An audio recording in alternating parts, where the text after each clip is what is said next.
좋은 아침입니다. 우리 오늘 역대하 마지막 본문 보도록 하겠습니다. 36장 9절에서 23절입니다. 9절 여호야긴이 왕위에 오를 때 나이가 8세라 예루살렘에서 석 달 열흘 동안 다스리며 여호와 보시기에 악을 행하였더라. 10절 그 해에 느부갓네살 왕이 사람을 보내어 여호야긴을 바벨론으로 잡아가고 그의 여호와의 전에 귀한 그릇들도 함께 가져가고 그의 숙부 시드기야를 세워 유다와 예루살렘 왕으로 삼았더라. 자, 여호야김의 아들 여호야긴이 느부갓네살에 의해서 세움 받았지만 세 달 열흘 만에, 그러니까 100일 만에 또 폐위가 되었고요. 바벨론으로 끌려가게 되었습니다. 그는 8살에 왕위에 올랐고 또 100일밖에 통치하지 못했는데도요. 성경은 보니까 여호와 보시기에 악을 행하였다 이렇게 이야기를 하고 있습니다. 정말 악이 가득 차니까 아이 왕인데도 악을 행할 정도였고요. 또 바벨론에 반역을 하다가 또 이제 결국은 끌려가게 된 것입니다. 이 2차 침공의 결과로 이 왕과 태우와 왕비를 비롯해서 선지자 에스겔 그리고 대부분의 백성들이 바벨론으로 끌려가게 되었고요. 이제 여호야긴 이후에 왕이 세워졌는데 그의 숙부, 다시 말하면 요시야의 마지막 아들 시드기야가 왕이 되었습니다. 그런데 이는 이제 유다의 마지막 왕이 되게 됩니다.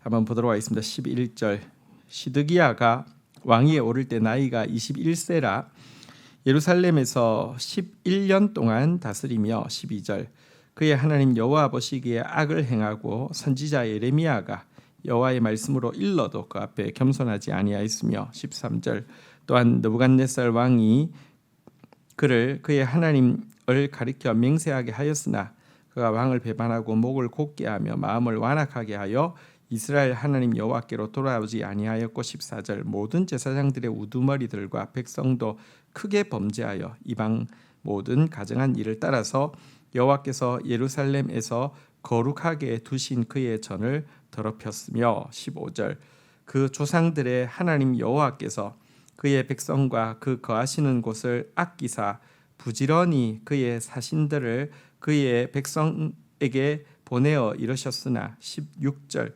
그의 백성이 하나님의 사신들을 비웃고 그의 말씀을 멸시하며 그의 선지자들을 욕하여 여호와의 진노를 그의 백성에게 미치게 하여 회복할 수 없게 하였으므로. 자, 마지막 시드기야를 보도록 하겠습니다. 그는 여호와 보시기에 악을 행하였는데요. 예레미야의 말씀 앞에서도 겸손해지지 않았습니다. 그는 느부갓네살 앞에서 하나님의 이름으로 이제 반역하지 않겠다고도 맹세했지만 결국 또 반역을 느부갓네살에게 이제 반역을 이제 저지르게 되고요. 그 결과 온 유다가 이제 학살당하고 멸망당하는 빌미를 만들었던 인물입니다. 여러분 그에 대해서 목이 곧다 마음이 완악하다 여호와께로 돌아오지 않았다 이렇게 이야기하고 있고요. 그뿐 아니라 모든 제사장과 우두머리들 그러니까 지도층과 또 백성들도요 똑같았습니다. 이 시드기야는 악한데 다른 지도자들은 괜찮았다 그렇지 않고요. 지도자들은 썩었지만 백성들은 괜찮았다 그렇지 않았습니다. 이 마지막 순간까지 그들은 하나님의 전을 더럽힐 뿐만 아니라 하나님은 끝까지 그 백성들이 멸망하고 학살당하는 것을 막고자 하여서요 아끼시는 마음으로 부지런히 하나님의 일꾼들을 보내었지만 그 백성들은 끝까지 비웃고 말씀을 멸시하고 선지자를 욕하여서 회복할 수 없는 상태가 되었다 이렇게 이야기를 하고 있습니다. 여러분 우리는 범죄하면서도 결정적인 순간에 난 회개할 거야 범죄하면서도 결정적인 순간에 돌이키면 되지라고 생각할 수 있는데요. 사단도 바보 아닙니다. 제일 처음에는 여러분 내가 주도적으로 이렇게 사단과 이렇게 대등하게 이야기하면서 내가 뭐 이 정도는 죄를 지어도 되겠지 이러면서 죄를 지었을 수 있습니다. 근데 조금 지나면요, 사단이 내 목덜미를 쥐고요, 내가 원치 않아도 죄 지을 수밖에 없게. 그리고 사실은 여러분, 죄에 중독되어지면 내가 하나님 아무리 말씀하셔도요, 하나님 말씀에 대해서는 우리가 본바대로 비웃고 멸시하고 욕하게 되고요, 죄에 대해서는요 끝까지 망해가면서까지 하나님의 전을 더럽히는 우상들로 가득 차게 된다는 것입니다. 그래서 결국 어떻게 되었습니까? 17절 볼까요?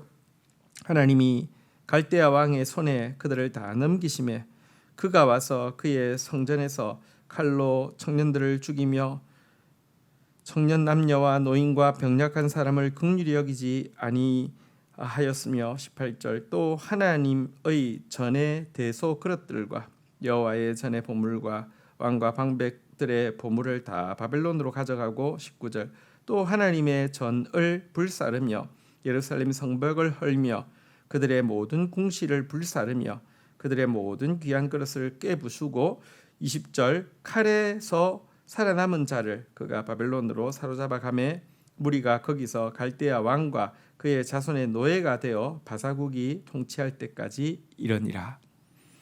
자, 이들의 비참한 운명을 보십시오. 하나님은 멸망할 것이지만 바벨론에 대항하지 말고 지금은 하나님 앞에 매를 맞는다는 마음으로 대항하지 말고 하라고 했지만 끝까지 교만한 마음으로 이 말을 무시하고 반역하다가 여러분 보시면 정말 모든 청년들 그리고 또 노인 병약한 사람들까지 다 죽임당하게 되고요. 살아남은 자들은 전부 포로 잡혀서 이제 끌려가게 되고요. 예루살렘 유다 땅에는 그러니까 전원자 이렇게 제대로 이렇게 있어도 아무것도 할 수 없는 소수에는 남지 않고 다 죽거나 끌려가게 되었습니다. 한편 이때 우리가 좀 유념해 봐야 될 것은 이 성벽만 무너지고 궁전만 불탄 것이 아니라 하나님의 성전도 무너지고 불타게 되었다는 점입니다. 여러분, 백성들이 하나님 말씀 듣지 않고 멸망할 때 하나님은 내가 그렇게 권면했는데도 비웃고 또 멸시하고 욕하더니 잘 됐다 이렇게 하지 않고요, 그들의 백성들이 멸망할 때 하나님의 성전도 불타고 무너지게 하심으로 말미암아 당신의 마음이 당신의 백성들과 같이 있다는 사실을 보여주고 있는 것입니다. 이제 역대기 마지막이 어떻게 마무리되는지 한번 보도록 하겠습니다. 21절 이에 토지가 황폐하여 땅이 안식년을 누림같이 안식하여 70년에 이르러 70년을 지냈으니 여호와께서 예레미야의 입으로 하신 말씀을 이루어졌더라. 22절 바사의 고레스 왕 원년에 여호와께서 예레미야의 입으로 하신 말씀을 이루시려고 여호와께서 바사의 고레스 왕의 마음을 감동시키심에 그가 온 나라에 공포도 하고 조서도 내려 이르되 23절 바사 왕 고레스가 이같이 말하노니 하늘의 신 여호와께서 세상 만국을 내게 주셨고 나에게 명령하여 유다 예루살렘의 성전을 건축하라 하셨나니 너희 중에 그의 백성된 자는 다 올라갈지니어다. 너희 하나님 여호와께서 함께 하시기를 원하노라 하였더라. 자, 유다는 멸망하게 되었습니다. 그런데 예레미야는요, 이 멸망이 70년간 지속되어질 것이다라고 예언했는데요. 이 70이라는 숫자는 또 이제 7 이렇게 완전 수이기도 하죠. 하나님께서 이 시간을 이 땅에 있었던 죄악이 빠지는 안식의 시간으로 사용하셨다 이렇게 이야기하고 있습니다. 그리고 70년이 찾아 그리고 유다를 무너뜨린 바벨론이 페르시아 이 고레스 왕에 의해서 이렇게 무너지게 될 뿐만 아니라 고레스가 즉위한 첫 해에 하나님께서 예언대로 유다의 포로들이 풀려나서 하나님의 성전을 세우는 일을 위하여서 이 고레스가 물질까지 다 대주면서 하나님의 성전을 짓는 일을 하라고 하면서 그들을 되돌려 보내게 되었습니다. 하나님께서 전 세계를 자기에게 주신 이유가 성전을 건축하게 하기 위함이라고 고백하고 원하는 유대인들은 다 본토로 돌아가서 성전을 건축하라는 해방의 명령을 내리고 계시죠. 여기서 우리는 하나님은 정말로 역사의 주권자라는 사실을 알게 되고요. 하나님의 말씀은 반드시 이루어진다는 것도 확인하게 됩니다. 그래서 우리는 정말 그 하나님의 말씀 가진 사람, 그리고 정말 참된 성전은 하나님의 말씀이 다스리는 사람이 참된 성전이잖아요. 참된 성전이 되는 것이 우리가 이 세상을 살아가면서 해야 할 가장 중요한 사명임을 기억해야 되겠습니다. 우리는 성전을 건축하는 자입니다. 그리고 성전을 건축한다는 것은 말씀으로 세우는 것을 이야기합니다. 주신 말씀 붙잡고 기도하겠습니다. 하나님 아버지 감사합니다. 비록 유다는 가득한 죄로 말미암아 멸망하게 되지만 하나님의 말씀은 그럼에도 불구하고 그대로 이루어지는 것을 보게 됩니다. 멸망할 때까지 하나님의 말씀을 비웃고 멸시하고 욕하던 이 완악한 모습 우리에게 결단코 없게 하여 주옵소서.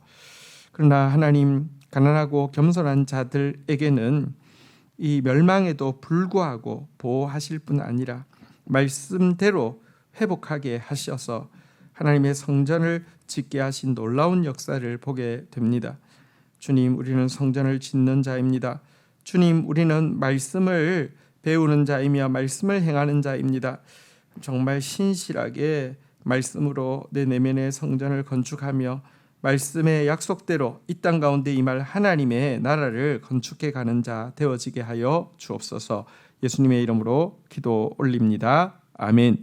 오늘 저녁 금요 부흥 집회 있습니다. 기도가 많이 필요한 때입니다. 또 교육부서들 여름 사역도 이제 임박하였습니다. 함께 기도를 모아주시기를 부탁드립니다. 감사합니다.